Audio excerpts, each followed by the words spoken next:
Saving for retirement can be a daunting task. Balancing asset allocation decisions with selecting underlying funds, monitoring investments, and setting up a rebalancing schedule can be time-consuming. A simple solution, often referred to as a set-it-and-forget-it option for retirement savings, are target date funds. But what is a target date fund? How do they work? And what are some of their key features? Let's take a look at the ABCs of target date funds.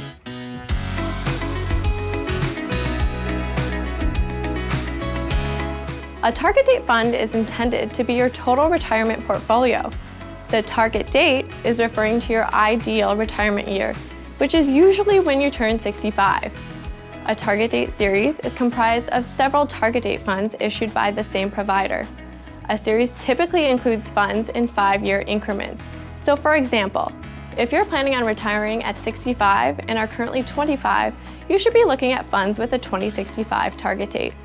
If you're planning on retiring in 10 years, the 2030 vintage is more suitable for you. When referring to a target date provider, we are talking about the asset management firm that manages the target date series. A target date provider can and often does offer more than one series. Another term typically thrown around when discussing target date funds is glide path.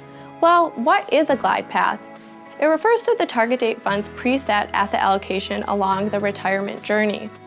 Typically, they start with a higher equity allocation, and as they get closer to retirement, it comes down. It usually averages 92% in the beginning and around 43% at the retirement date. That downward slope of equity allocation forms the glide path.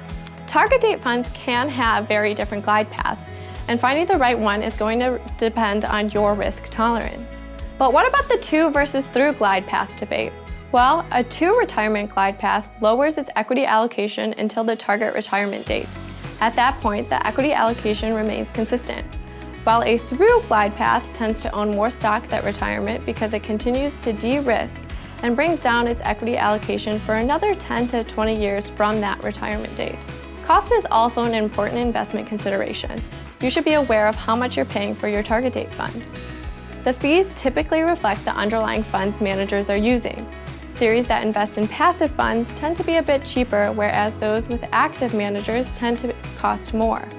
There is a middle-of-the-road option known as blend strategies. The target date blend series finds a balance of both passive and active funds.